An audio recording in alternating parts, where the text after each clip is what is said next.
Hi, Mike Pelonzi here, Safety Academy USA in Beverly. Taking another episode of Safe and Sound. All right, summer's here. We went through heat stress last time. We're outdoors, awesome time. Let's talk about physical security. Physical security is awareness. It's the degree to which you observe things that are going on around you. Now, we always do this wherever we go, whether it's the environment we're in, what sights and sounds or smells we pick up on.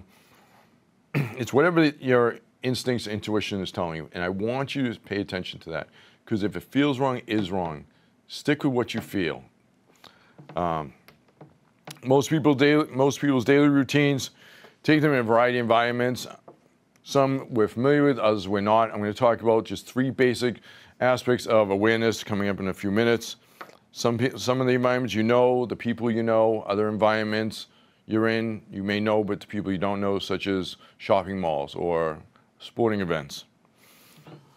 So you want to be observant of the surroundings around you, the people that are out there. If you're going to a restaurant, you're going to work or an office, you want to pay attention to people loitering. Are they hanging around outside in front of the door? Are they following you into the building, which we'll talk about inside building shortly. You always want to pay attention to where the exits are in any environment, especially in restaurants.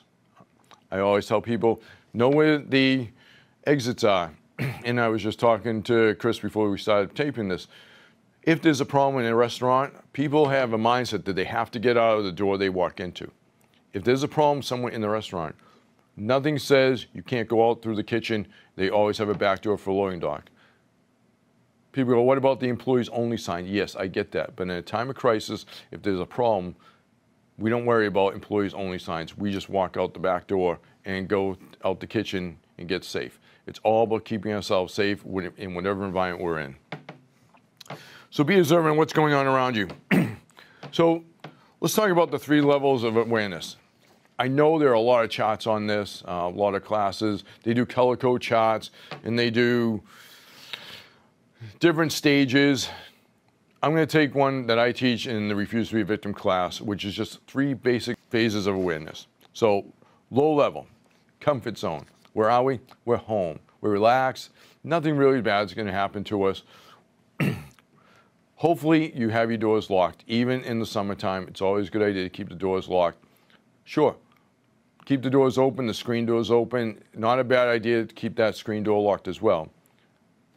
I know the screen's not going to stop someone if they want to actually force their way through it, but it'll stop someone from just randomly opening the door. And if they try to break in or kick the screen in, it would make some sound. You'd be alerted if you're not inside of that door. So that's low level. We're home, having a good time, relaxed. Life is good. Moderate, again, we're in familiar surroundings. Going shopping, going to the movie theater, going to a sporting event. But a lot of people there, a lot of people we don't know.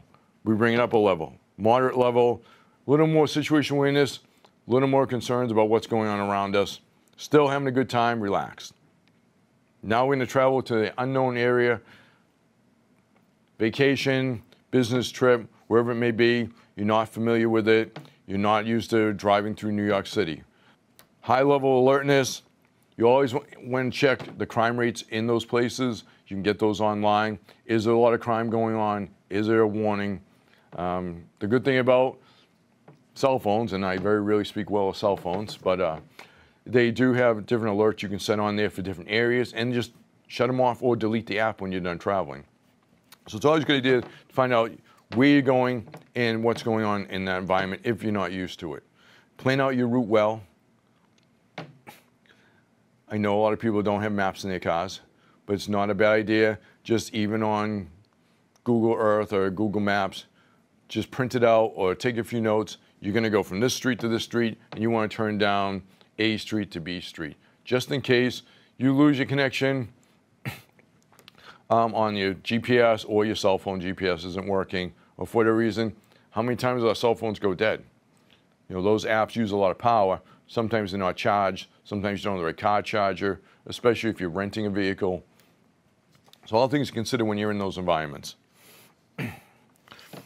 So while we're on the subject of cars, let's talk about, we're in a shopping plaza or at a sporting event. We come out, we're walking to our car. Situation awareness is in full effect. We're looking around, but now we see our vehicle. How many vehicles should you look beyond your car? Where do the bad guys lurk? Take a second, come up with a number. Most people probably thinking 1, 2, very few are 3, but the real answer is 4 or 5. Criminals, bad people hang out 4 or 5 cars away from the car they want to approach when we're coming back to our vehicles. So that's something to keep in mind. Do not be in the mindset you have to get to your car when you're leaving a place. There's nothing wrong with turning around, going back in the store, going back to a venue, and calling the police, telling them, hey, there's some people hanging out, don't really feel comfortable, can you come down?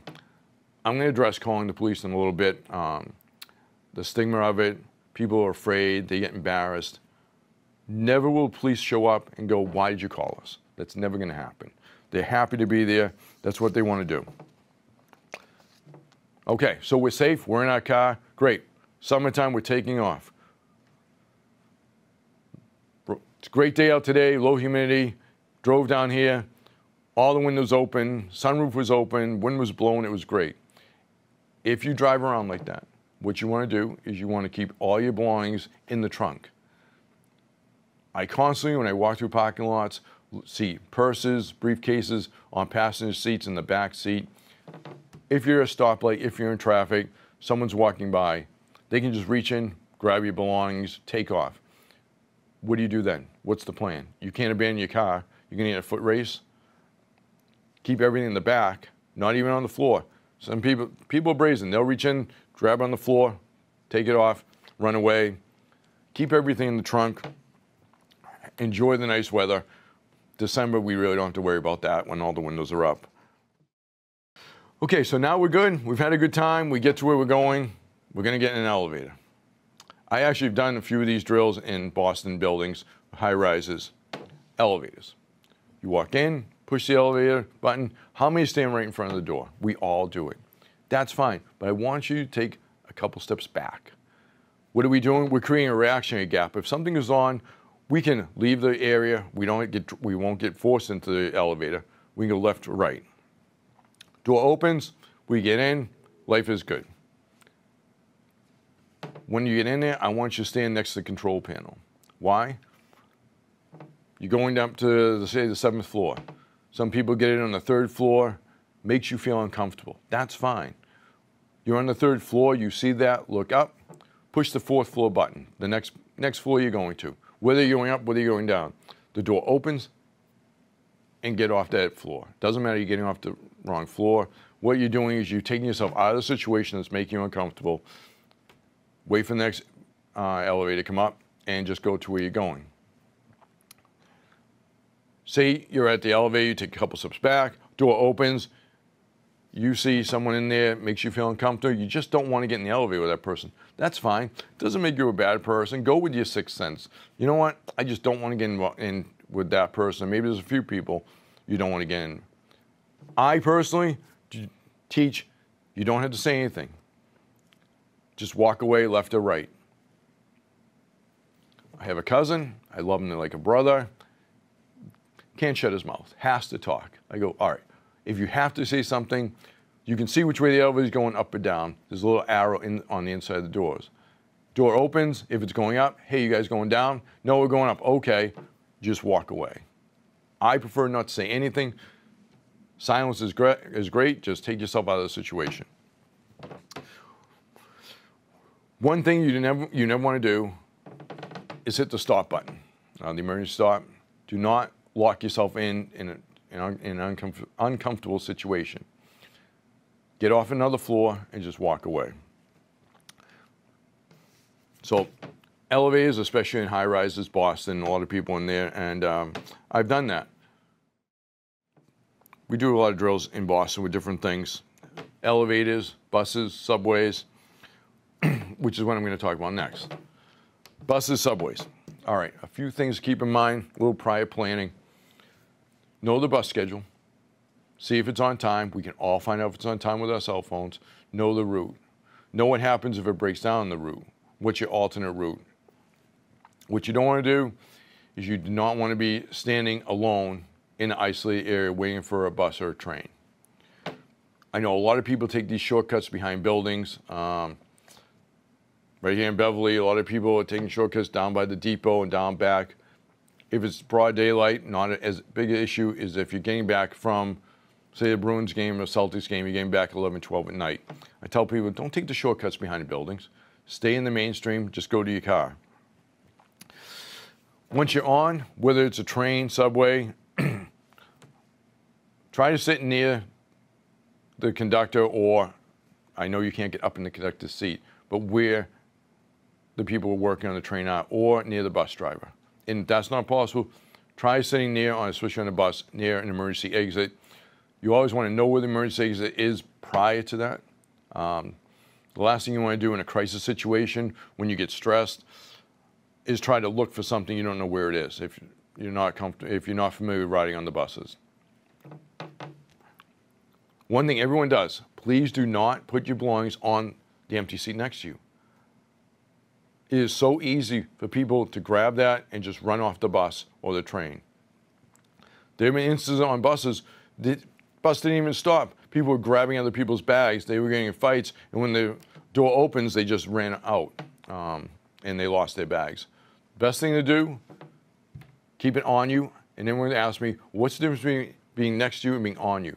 It's another level of aggression, actually physically engaging someone, than just grabbing a bag, which is basically left unattended, although it's next to us. Ideally, I like to put it down on the floor between my feet, and I tell people if you're on the inside seat, best spot next to the wall, next to your foot, underneath the seat. It's going to be very difficult to someone just start climbing over people and grabbing your bags and get out. What happens a lot, and I read these reports all the time, bag was left next to someone or left on the floor, door opens, as they go to grab it, some guy running by grabs the bag, out the door they go. I never recommend you start running after people like that. I know it's instinctual to want to go and get your stuff back, but they may be leading you into a more dangerous situation.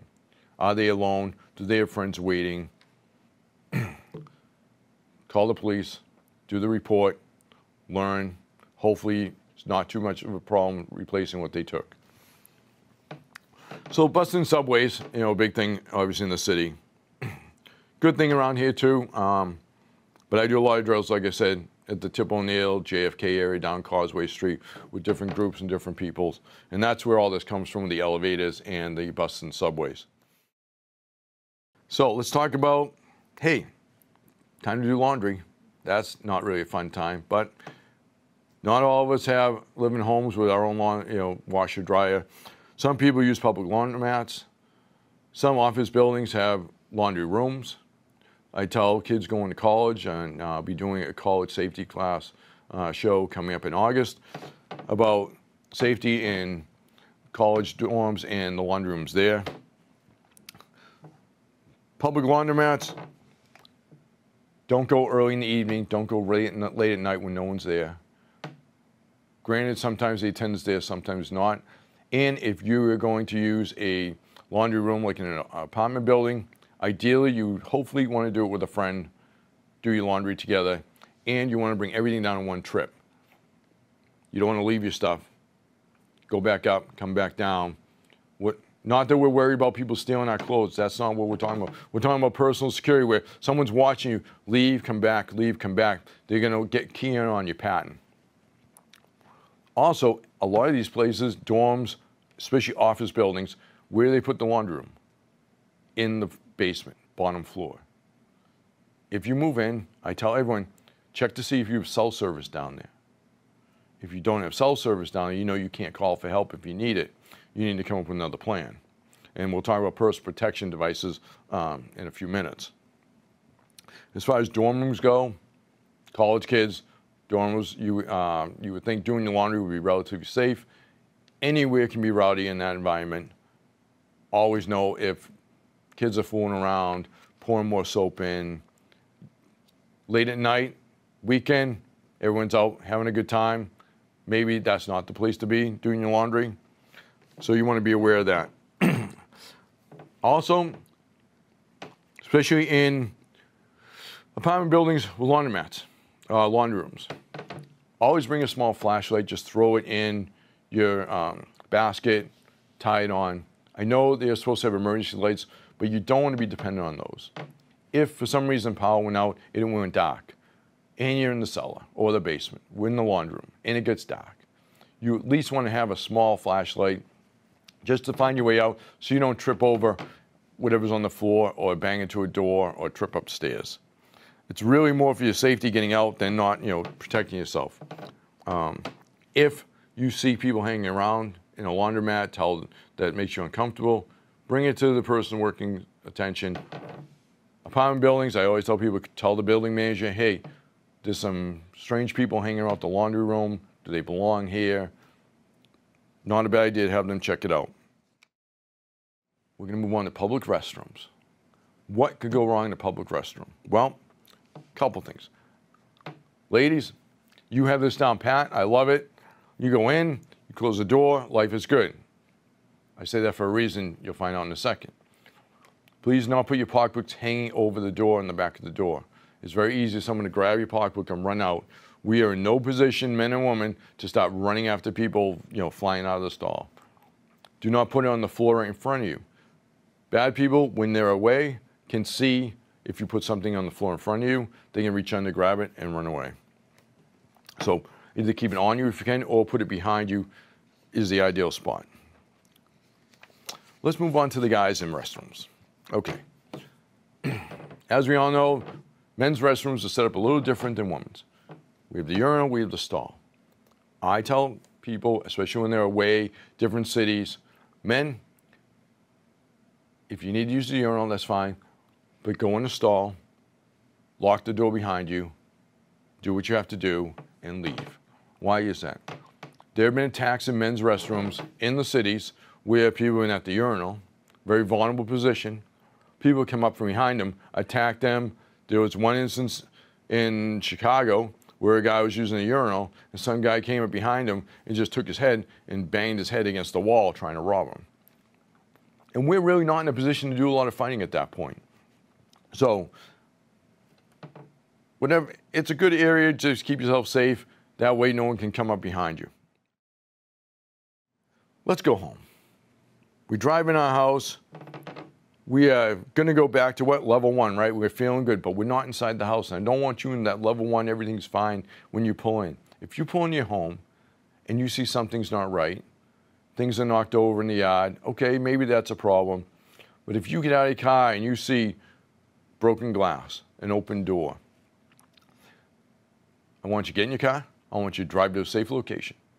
Once you're there, stop the car, call the police, tell them you came home, you saw something was wrong, there may be someone in there. Let them go check it out. They will tell you when it's time to come back. So many people I know find that happen, and what they do, oh, what's wrong with my house? And they go running in their house, and they may run into a bad situation. So please don't do that. The police will never say, why'd you call us for this? I know people tell me, oh, I get embarrassed. What if they make fun of me? I don't want to waste their time. You're not wasting time. Nothing to be embarrassed about. That's what they're there for. Remember, if it feels wrong, it is wrong. Go with your intuition, your sixth sense. Never doubt that for a second. So now we've done all this. We're good. We know what's going on. We know if there's a problem. There's a problem. So what do we have to do with our awareness? We have to start with our mental conditioning. What's our response? Are we going to be compliant with someone who's aggressive or a criminal? Or are we going to be passive? Are we going to start yelling, call attention to the person, try to attract help? Are we going to fight the person, or are we just going to try to run away from the person? Okay. Every situation is different. Every person's ability is different. There is no right or wrong answer for this. It's what you feel comfortable doing. It's what you are able to do and you've been trained to do. I tell all my students, we win every fight, we don't fight. If you can avoid it, please avoid it. But if you can't, you can't. So we need a plan. Deciding how to react during a confrontation. Do you carry personal protection devices, which I'm going to talk about in a second. Remember, fear and adrenaline takes away our fine motor skills, so we want to do something that we're used to doing. A crisis situation is no time to create a plan. You want to create the plan prior. As they say, prior planning prevents poor performance. So let's talk about personal protection devices. I have a few I brought today that people bring me or ask me to teach them to use. The personal alarm can go in a keychain, makes a lot of screeching sound. I'm going to do this in a minute. You feel threatened. It can be in your pocketbook. It can be in your pocket. You pull it. I'm going to pull this to shut it off. Just push it back. So I don't know if you can tell, that was really loud. I like these. I think these have a purpose in our lives. Don't listen to the naysayers. Oh, Mike, no one pays attention to car alarms. I don't know why you're talking about a car alarm. This is a personal alarm. Criminals hate two things, light and sound. This will attract attention. This is louder than we can scream for help. It goes farther. So if we're screaming, it will not go as far as this, and can be a deterrent. Easy to carry, inexpensive, lightweight. I tell everyone, my wife, my kids, my mother, always have one of these with you.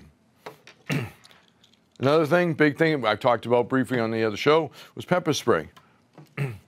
Keychain size pepper spray. Shoots 12 feet, 25 times. Okay? Let's talk about this. Have you been trained in this? Did a friend give it to you or a relative? And here's some pepper spray. Do you know how to use it? Do you know how many times it sprays? Do you know how far it will spray? Did you know if used properly, it's effective on dogs and coyotes? Did you take a class where you got to spray the instructor with the inert? I do that all the time. I am soaked at the end of those classes. 12 feet, plenty of distance, lightweight, fits anywhere. I'm going to jump right into the firearm. Okay. People, oh, I get a gun. I have my gun license. I'm going to start carrying a firearm. Okay. Well, what training have you had? When it comes to a firearm, morally, physically, and legally prepared is what you need to do with that. Morally, sure, we're all going to protect our families. You are good people. You will not shoot someone and not be mentally scathed, have mental issues, problems. Soldiers, police, Mike, my students. It's going to bother us to shoot and kill someone. You could have survivor's remorse, withdrawal from your family and friends, overwhelming feeling of guilt. The list goes on. Let's talk physically ready, morally, physically, legally. Are you able to shoot that gun? Are you physically prepared to shoot it? Have you been trained? Do you understand about bullet ricochet? Do you understand about overpenetration? Will you shoot the wrong person? Happens all the time in this country. Legally, we could talk all day about that. It could cost you between $400,000 and $500,000 in 5 to 8 years of court time. Do you want to get involved in that? Not talking out of owning a firearm. I'm telling you, this is a tool, and it's one tool. It should be the last tool you use in your personal protection arsenal, whether it's situational awareness, pepper spray, personal alarms. People say, well, I don't want a gun, I'll just get a taser. Sure, tasers are now legal in Massachusetts. You do need a gun license. You do need training. Unlike the movies, sorry, I'm going to ruin a couple of movies for you. I actually brought a phaser, which is the new generation of tasers. It's a different company. I like this over the taser. In Massachusetts, if you own a taser, it has to look like a gun. So don't go out of state or don't mail order cattle prods or pens or any of these other things that are tasers.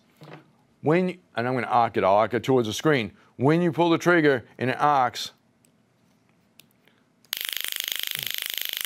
that's a drive stun.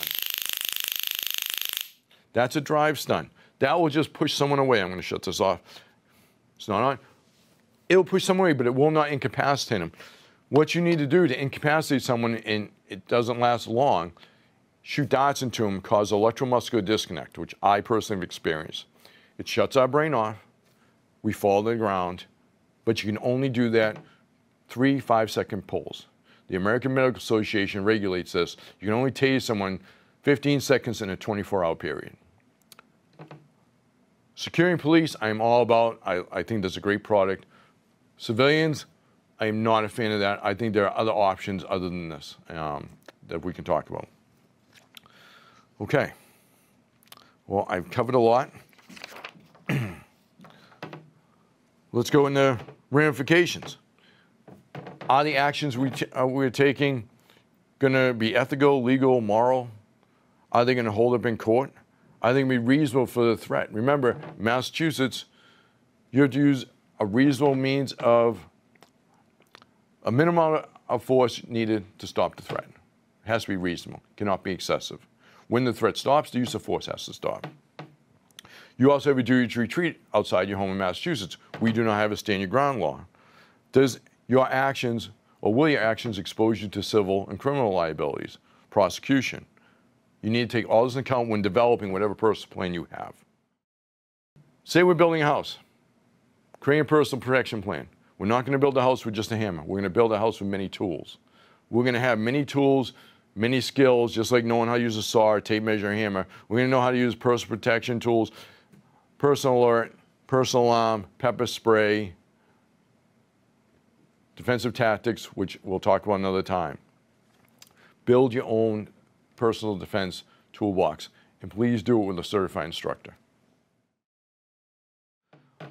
Okay, I guess it's time for the safety tip of the day, because, wow, we're running down time. My students over the years have always asked me, what would you do, Mike, if you get robbed in a parking garage? I do not know why people always ask me if I get robbed in a parking garage. I've never been robbed in a parking garage. I will tell you this because, I talk about travel to New York and Chicago, different places. If someone robs me, and I did this with Chris, give me a wallet. I take my wallet out, I hand it to him. If we were in a class, that person would leave and I'd ask the other students, what did he just get? And people would say, he got your ID, he got your credit cards, he got your money. But did he? Well, let's see what's in this wallet. Yeah, it's kind of beat up. We have, oh look, these come in the mail. Your name here. Keep these. Not real credit cards. There's no ID in here. Let's look inside. Well, yeah, we have $7 and, oh look, some cash receipts that I collect. They got $7 in an old wallet and I did not have to get in a physical confrontation with them. Why?